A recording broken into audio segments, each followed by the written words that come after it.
ক্ষেপণাস্ত্র কর্মসূচিতে আপোষ নয়, যুক্তরাষ্ট্রকে কড়া বার্তা ইরানের। হামলা হলে টার্গেট হবে মধ্যপ্রাচ্যের মার্কিন ঘাঁটি। কোনোভাবেই নতজানু হবে না ইরান। তেহরান স্পষ্ট জানিয়ে দিয়েছে যুক্তরাষ্ট্রের সঙ্গে আলোচনা হতে পারে, তবে সেটা হবে ন্যায্য মর্যাদায় এবং সমতার ভিত্তিতে। ইরান বলছে কূটনৈতিক পথ খোলা থাকলেও তাদের ক্ষেপণাস্ত্র কর্মসূচি নিয়ে কোনো ধরনের আপোষের প্রশ্নই ওঠে না।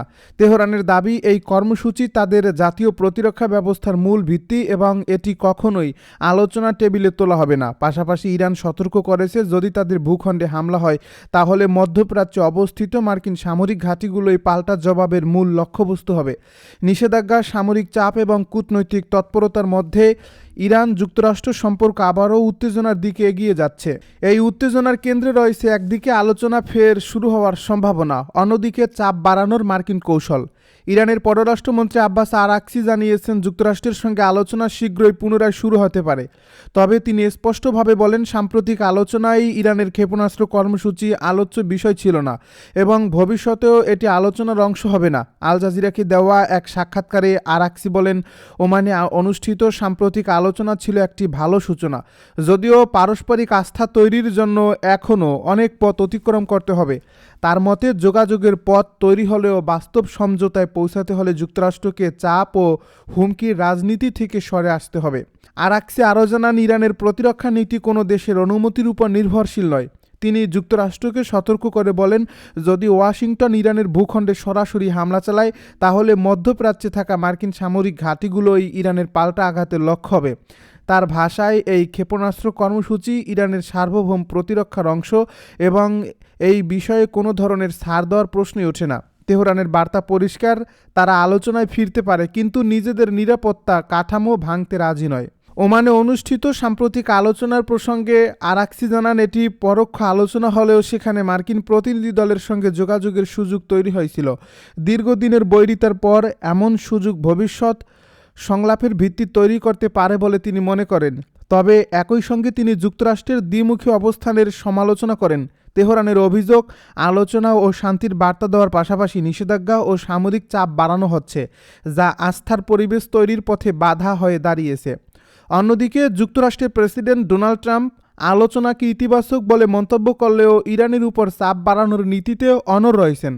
মার্কিন প্রশাসন জানিয়েছেন, ইরানের সঙ্গে ব্যবসা চালিয়ে যাওয়া দেশগুলোর উপর নতুন শুল্ক আরোপ করা হবে। শনিবার থেকে কার্যকর হওয়া এই নির্বাহী আদেশের মাধ্যমে এই সিদ্ধান্ত বাস্তবায়ন শুরু হয়েছে। একই সঙ্গে ইরানের তেল রপ্তানি সীমিত করতে একাধিক শিপিং কোম্পানি এবং জাহাজের বিরুদ্ধে নতুন নিষেধাজ্ঞা আরোপ করা হয়েছে। বিশ্লেষকদের মতে, আলোচনার সম্ভাবনা তৈরি হলেও এই নিষেধাজ্ঞা শুধু শুল্ক আরোপ পরিস্থিতিকে আরও জটিল করে তুলছে। বিশেষজ্ঞরা বলছেন, যুক্তরাষ্ট্রের এই দ্বিমুখী কৌশল একদিকে আলোচনার দরজা খোলা রাখছে, অন্যদিকে চাপ সৃষ্টি করে ইরানকে বাধ্য করার চেষ্টা করছে। কুয়েত বিশ্ববিদ্যালয়ে যুক্তরাষ্ট্রের পররাষ্ট্রনীতি বিশেষজ্ঞ আবদুল্লাহ আল সাইজি বলেন, উভয় পক্ষই নিজ নিজ অবস্থানে অনড় থাকায় নতুন কোনো সমঝোতায় পৌঁছানো কঠিন হয়ে পড়ছে। তার মতে, যুক্তরাষ্ট্র মনে করছে ইরান বর্তমানে অভ্যন্তরীণ চাপ ও অর্থনৈতিক সংকটের কারণে দুর্বল অবস্থানে রয়েছে, যার ফলে আরও বেশি চাপ প্রয়োগ করলে ইরান ছাড় দিতে বাধ্য হবে। তবে বাস্তবে ইরান বরং চাপকে প্রতিরোধের শক্তি হিসেবে তুলে ধরছে। এদিকে ইরানের সাধারণ মানুষের মধ্যে আলোচনার সম্ভাবনা নিয়ে খুব বেশি আশাবাদ দেখা যাচ্ছে না। নাম প্রকাশে অনিচ্ছুক এক ইরানি নারী বলেন, আগের আলোচনাগুলোর মতো এবারও ফলাফল শূন্য হতে পারে, কারণ দুই পক্ষই পিছু হতে রাজি নয়। ইরানের অনেক নাগরিক মনে করেন, যুক্তরাষ্ট্র অতীতেও চুক্তি ভেঙেছে এবং তাই নতুন করে আলোচনায় বাস্তব পরিবর্তন আসবে কিনা তা নিয়ে সন্দেহ থেকেই যাচ্ছে। তাদের চোখে আলোচনা মানেই দীর্ঘ সময়ের প্রতিশ্রুতি, কিন্তু বাস্তব উন্নতি খুব কম।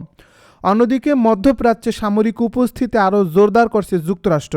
ইরানের উপর চাপ সৃষ্টির অংশ হিসেবে মোতায়েন করা হয়েছে বিমানবাহী রণতরীর ইউএসএস আব্রাহাম লিঙ্কন। মার্কিন বিশেষ দূত স্টিভ উইটকফ এবং প্রেসিডেন্টের উপদেষ্টা জারেড কুশনার সম্প্রতি এই রণতরী পরিদর্শন করছেন। উইটকফ এই উপস্থিতিকে শক্তির মাধ্যমে শান্তি প্রতিষ্ঠার বার্তা হিসেবে ব্যাখ্যা করেন। যুক্তরাষ্ট্রের মতে, এই সামরিক প্রস্তুতি শুধু হুমকি নয়, বরং ইরানকে আলোচনায় আরও নমনীয় করতে কৌশলগত চাপ। মার্কিন যুক্তরাষ্ট্রের কাছে স্টেলথ যুদ্ধবিমান মানেই ছিল আকাশ যুদ্ধে অপ্রতিরোধ্য আধিপত্য, এমন এক প্রযুক্তি যাকে চোখে দেখা যায় না, রাডারে ধরা যায় না এবং আঘাত হানার পর শত্রুপক্ষ বুঝতেই পারে না কোথা থেকে আক্রমণ এলো। কিন্তু এবার সেই স্টেলথ যুদ্ধবিমানই ইরানের আকাশে ঢুকলে পড়তে পারে ভয়ঙ্কর এক অদৃশ্য ফাঁদে। কারণ ইরানের হাতে এসে গেছে চীনের তৈরি অত্যাধুনিক অ্যান্টি স্টেলথ রাডার, যার নাম YLC-HB। বেইজিং এটিকে স্টেলথ বিমানের প্রাকৃতিক শত্রু বলেই তুলে ধরছে, যার ফলে ইরানের আকাশ সীমায় এখন আর আগের মতো নিরাপদ নয় মার্কিন F-35 কিংবা B-2 বোম্বারের মতো বিধ্বংসী বিমান। বিশ্লেষকদের মতে এই রাডার মোতায়েনের অর্থ হল মধ্যপ্রাচ্যের আকাশ যুদ্ধের সমীকরণ বড় পরিবর্তন আসতে চলছে। ইসরায়েল কিংবা যুক্তরাষ্ট্রের স্টেলথ এয়ার অপারেশন যে সুবিধা নিয়ে এতদিন এগিয়ে ছিল তা এখন বড় প্রশ্নের মুখে পড়েছে, বিশেষ করে সাম্প্রতিক উত্তেজনা এবং যুদ্ধ পরিস্থিতিতে যখন ইরানকে ঘিরে প্রতিদিনই নতুন করে বাড়ছে সংঘাতের আশঙ্কা। তখন চীনের এই পদক্ষেপ শুধু প্রযুক্তি সরবরাহ নয়, এটি এক ধরনের কৌশলগত যুদ্ধ বার্তা বলেই মনে করছেন আন্তর্জাতিক বিশ্লেষকেরা। চীন এবার ইরানের পাশে দাঁড়িয়েছে এক ভিন্ন কৌশলে।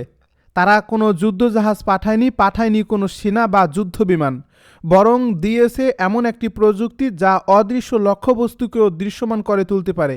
ইরানের বিমান প্রতিরক্ষা বলয় আরও শক্তিশালী করতে বেইজিং তুলে দিয়েছে তাদের সর্বাধুনিক লো ফ্রিকোয়েন্সি রাডার প্রযুক্তি। এই রাডারটি তৈরি করছে চীনের Nanjing research institute of electronics technology, যারা আধুনিক যুদ্ধ প্রযুক্তির ক্ষেত্রে চীনের অন্যতম শীর্ষ গবেষণা প্রতিষ্ঠান হিসেবে পরিচিত। এই রাডারের সবচেয়ে বড় শক্তি হলো এর কাজের পদ্ধতি। পশ্চিমা বিশ্বের স্টেলথ প্রযুক্তি মূলত তৈরি হয়েছে হাই ফ্রিকোয়েন্সি রাডারকে বিভ্রান্ত করার জন্য। F-35, F-22 কিংবা B-2 বোম্বারের গায়ে যে বিশেষ স্টেলথ কোটিং বা প্রলেপ থাকে তা মূলত উচ্চ ফ্রিকোয়েন্সির রাডার সিগন্যাল প্রতিফলিত হওয়া কমিয়ে দেওয়া, যার ফলে বিমান আকাশে থাকলেও রাডারে সেটি ধরা পড়ে না অথবা খুব ছোট সিগন্যাল হিসেবে দেখা যায়। কিন্তু চীনের এই রাডার কাজ করে লো ফ্রিকোয়েন্সি বা দীর্ঘ তরঙ্গ প্রবাহে, যেখানে স্টেলথ কোটিং অনেকটাই অকার্যকর হয়ে পড়ে। অর্থাৎ যে কৌশল এতদিন পশ্চিমা বিমানগুলোকে অদৃশ্য করে রেখেছিল তা এই প্রযুক্তির কাছে কার্যত দুর্বল। প্রতিরক্ষা বিশ্লেষকদের দাবি YLC-HB রাডার প্রায় 550 থেকে 700 কিলোমিটার দূর থেকেই স্টেলথ বিমান, ব্যালিস্টিক মিসাইল এবং দ্রুতগতির আকাশ হামলা শনাক্ত করতে সক্ষম। শুধু তাই নয়, এটি একটি পূর্ণাঙ্গ ডিজিটাল নজরদারি সিস্টেম, যার মাধ্যমে রিয়েল টাইমে লক্ষ্যবস্তুর গতিপথ, উচ্চতা এবং অবস্থান ট্র্যাক করা যায়। এই রাডার যদি ইরানের আকাশে স্থায়ীভাবে সক্রিয় থাকে তাহলে যে কোনো অনুপ্রবেশকারী বিমানকে শনাক্ত করার সম্ভাবনা বহুগুণ বেড়ে যাবে। আর এখানেই বড় আতঙ্ক যুক্তরাষ্ট্র ও ইসরায়েলের জন্য। সবচেয়ে বড় বিষয় হলো এই রাডার শুধু শনাক্ত করেই থেমে থাকবে না। রাডারে কোনো লক্ষ্যবস্তু ধরা পড়ার সঙ্গে সঙ্গে সেই তথ্য দ্রুত পৌঁছে যেতে পারে ইরানের শক্তিশালী বিমান প্রতিরক্ষা ব্যবস্থায়।